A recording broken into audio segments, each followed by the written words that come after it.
প্রত্যেকটি শুক্রবারের মতো আবারও হাজির হলাম নতুন গল্প নিয়ে। আমি কেডি, অর্থাৎ কৃষ্ণদাস। আর আপনারা দেখছেন মনের কথা, মনের সাথে, মনের রেডিও। গত 6 মাস হলো আমি একটি কোর্টে কাজ পেয়েছি। হ্যাঁ, কাজ সম্পর্কে বিস্তারিত কিছু আলোচনা করতে চাইছি না। উদ্দেশ্যটা, আমি কি দেখেছি সেই গল্পটা আপনাদেরকে শেয়ার করব। আমি মূলত ভূত বিশ্বাস করি না, কিন্তু ভূতের গল্প বলতে এবং গল্প শুনতে খুব ভালোবাসি। মনের মধ্যে একটা বিরাট ইচ্ছা আছে ভূত কখনো নিজের চোখে দেখব। এই ভূত নিজের চোখে দেখার ইচ্ছাতে আমি কত জায়গায় রাত্রিবেলা একা থেকেছি। কখনো কখনো কিছু ঘটনা আমাকে মনে করিয়ে দিয়েছে আসলেই এইটা ভূত ছিল। এইবার মূল গল্পে ফিরি। হ্যাঁ, কোর্টে কাজ করতে গিয়ে থানার আন্ডারে কিছু মরদেহ আসে।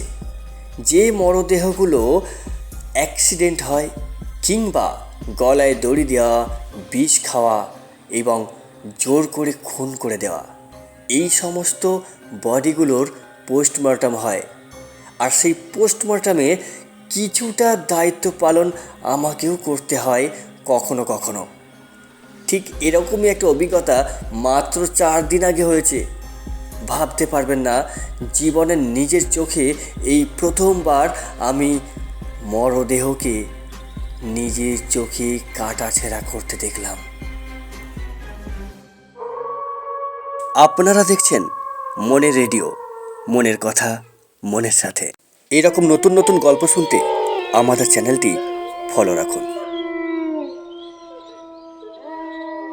আসলে আমরা মারা যাওয়ার পর আমাদের শরীরের আর কোনো মূল্য থাকে না।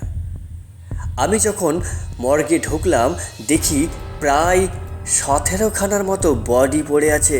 কারো বিষ খাওয়া, কারো গলায় দড়ি দেওয়া, কেউ ট্রেনে কাটা, কেউ বা অচৈতন্য অবস্থায় অচেনা ব্যক্তি যার পরিচয়পত্রই পাওয়া যায়নি সেই বডিটাও। কারো কারো চেহারা তাকিয়ে দেখার মতো নয়। একজন তো দেখলাম গলায় দড়ি দিয়েছে, ওই বছর 55 বয়স হবে, বয়স্ক লোক বললেই চলে। কুচকুচে কালো, মোটা সোটা একটা মানুষ, হাত ফুলে বালিশ হয়ে আছে, পা ভুঁড়ি অদ্ভুতভাবে ফুলে গেছে, আর মুখ এতটাই বীভৎস হয়ে আছে যে তাকিয়ে দেখাই যাচ্ছে না।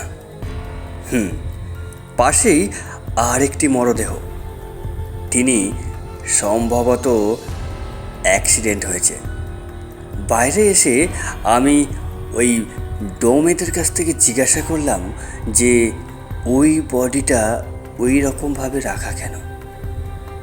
তিনি আমাকে বললেন ওই বডিটা ট্রেনে কাটা হয়েছে, অর্থাৎ বডিটার পুরো পেটের মাঝখান থেকে 2 ভাগ হয়ে গেছে।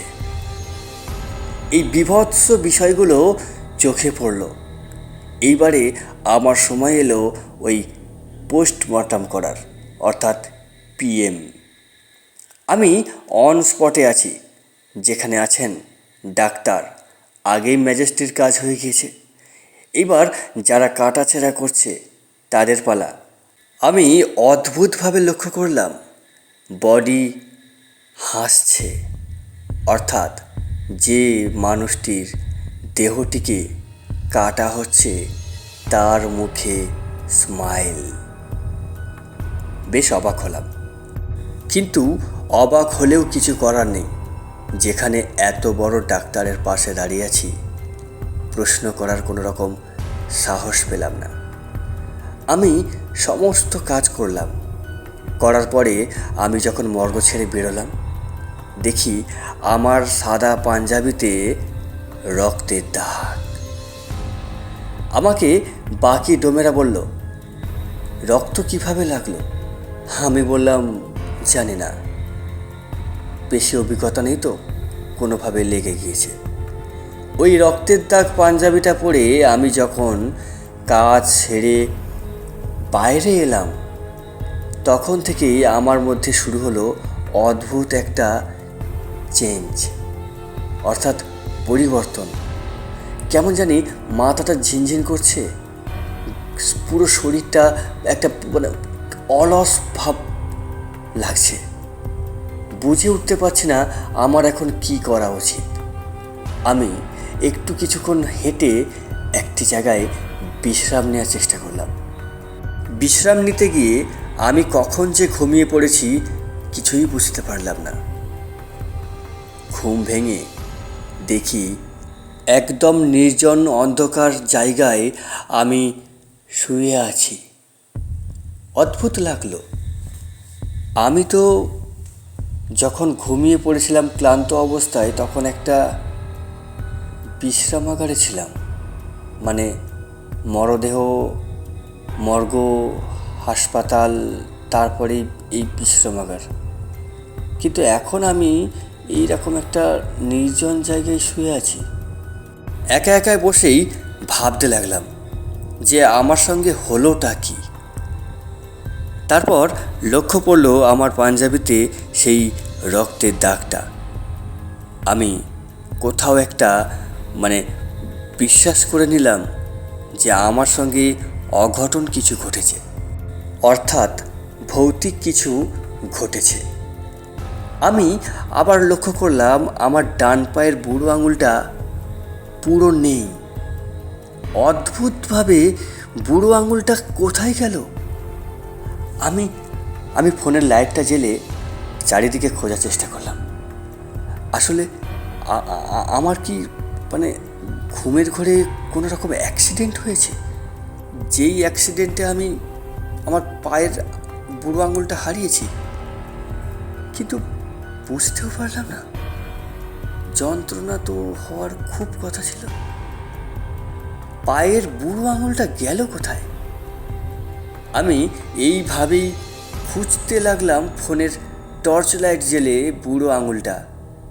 বিশ্বাস করুন, বুড়ো আঙুলটা পেলাম না। কিন্তু একটুও অনুভব করতেও পারছি না যে আমার ওখানে ব্যথা কেটে গিয়েছে, যন্ত্রণা করছে, কিচ্ছু হচ্ছে না। এইবার আমি ওই অবস্থায় কোনো রকম নিজেকে বাঁচিয়ে বাড়ি ফেরার চেষ্টা করলাম। অনেকটা রাতের পর আমি হাঁটতে হাঁটতে বাড়ি ফিরেছি, কারণ ওইখান থেকে আমার বাড়ি হেঁটে 40 মিনিট। যেহেতু রাত হয়ে গিয়েছে তাই ওই 40 মিনিট আমি খুব ভয়ের সঙ্গে হেঁটেই এসেছি আমার বাড়িতে। বাড়িতে যখন এলাম, আমার মাকে ডাকছি দরজা খোলার জন্য। প্রায় 10 বার ডেকেও আমার মায়ের সাড়া পায়নি। তারপর কিছুক্ষণ পর দেখি বাবা উঠল। বাবা উঠে কিছু একটা চংমং করে দেখার চেষ্টা করলো। উনি কাউকে না দেখতে পেয়ে আমাদের বারান্দার যে বাথরুমটা ছিল বাথরুমে ঢুকে গেল। আবারও ডাক দিলাম, বাবা আমি গো, ও বাবা, বাবা। না, বাবা সাড়া দিল না। বাবা সাড়া না দেওয়াতে আমি ভীষণ ভয় পেয়ে গেলাম। আমার সঙ্গে হলোটা কি?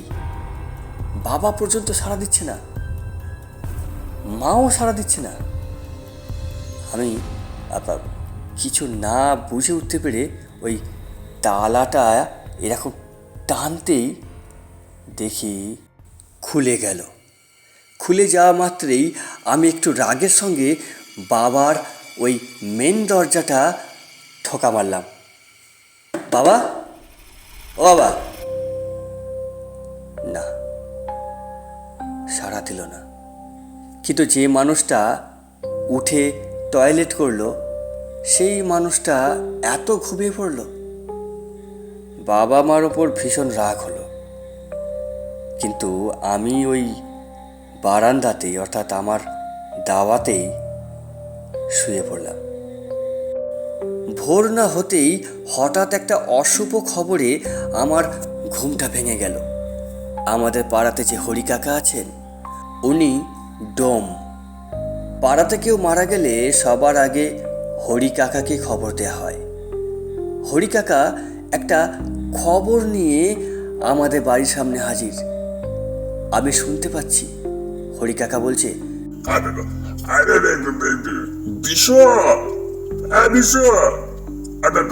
তুই উঠ তো বাবা, তাড়াতাড়ি উঠ।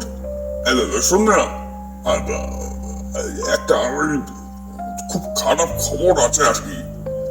ওই তোর ছেলে হাসপাতালে মর্গের সামনে মরে পড়ে আছে রে ভাই। এই খবর শোনা মাত্রেই মা ও বাবা ছুটে বেরিয়ে গেল আমার শরীর ডিঙ্গেই। আমি অবাক, এটা কি বলছে হরি কাকা? আমার মৃতদেহ মর্গের সামনে,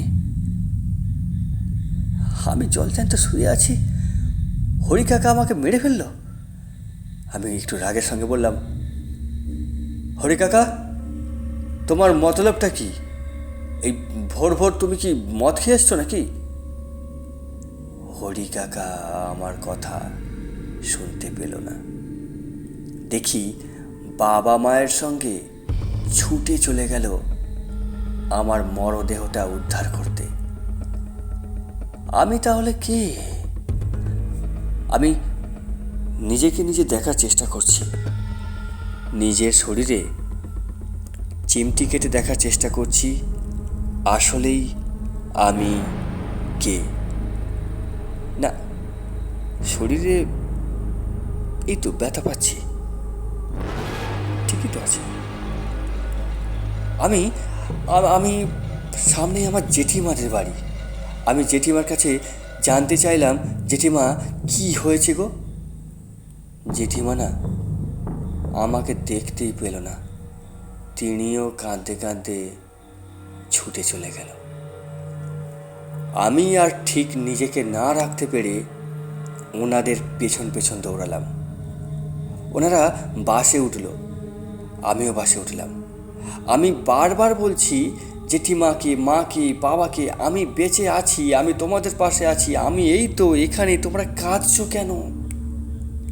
কিন্তু আমি বিশ্বাস করাতে পারছি না, কারণ ওনারা আমাকে দেখতে পাচ্ছে না। আমি ওনাদেরকে ছোঁয়ার চেষ্টা করছি, কিন্তু ওনারা বুঝতেই পারছে না। ওনারা নেমে গেল ওই মর্গের সামনে। বিশ্বাস করুন, আমি নিজেকে নিজে এইবারে দেখতে পাচ্ছি আমার মরদেহ ওইখানে পড়ে আছে। শুধু একটা বুড়ো আঙুল ভেঙে গিয়েছে বা ছিঁড়ে গিয়েছে তা নয়, দেখি আমার মাথার পেছনের অংশটা পুরো ভেঙে গেছে, রক্তে মিশে গেছে মাটি। অদ্ভুতভাবে কিছু পিঁপড়ে, কিছু মাছি আমার শরীর ছুঁয়ে ওই ভেঙে যাওয়া ভেতরে মাংসপিণ্ডগুলো খাচ্ছে। মা জড়িয়ে কাঁদছে উন্মাদের মতো। পাড়া প্রতিবেশীরা ধাপে ধাপে এগিয়ে আসছে আমার মরদেহ আনতে। আমি এটা বুঝলাম, আসলেই আমি নিজেই মারা গিয়েছি। কিন্তু আমি মারা গেলাম কি করে? এটাই এখন লাখ টাকার প্রশ্ন। বিশ্বাস করুন, এতক্ষণ পর আমার পাশে দাঁড়িয়ে আছেন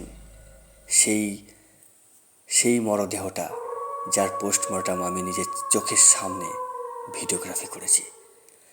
আমার ডান পাশে দাঁড়িয়ে আছে সেই টেনে কাটা দুভাগ হয়ে যাওয়া দেহটা, সোজা হয়ে জ্যান্ত মানুষ হিসাবে। আমার পেছনে দাঁড়িয়ে আছে ওই বছর 50 কি 55 বছর বয়সী যে কালো মতো ভদ্র মানুষটা, গলায় দড়ি দিয়েছিলেন, যার ভুঁড়িটা, যার হাত পা পুরো ফুলে বালিশের মতো হয়ে গিয়েছিল, সেই লোকটা। এরা সবাই আমার কাঁধে হাত দিয়ে আমাকে বোঝালো, ভাই তুমিও মৃত। আসলে আমাকে ওরা স্মরণ করিয়ে দিল আমি নাকি এই ভিডিওগ্রাফি করে যাওয়ার পর গাড়ি অ্যাক্সিডেন্টে মারা গিয়েছি। অ্যাক্সিডেন্টটা এমন হয়েছে যেখানে মাথা অর্ধেকটা ভেঙে গিয়েছে পেছনের দিকে, পায়ের বুড়ো আঙুল উড়ে গিয়েছে এবং ছিটকে চলে এসেছে নাকি মর্গের সামনেই। আর মর্গটা মেন রোডের পাশেই অবস্থিত ছিল। আপনারা এতক্ষণ শুনছিলেন মর্গে মারা গিয়েছিলাম। হ্যাঁ, কেমন লাগলো আমাদের এই গল্প? যদি ভালো লাগে কমেন্ট করুন, সাবস্ক্রাইব করুন এবং শেয়ার করে পৌঁছে দিন যারা এরকম ভৌতিক গল্প শুনতে ভালোবাসে। ভালো থাকবেন সবাই। শুভ সন্ধ্যা।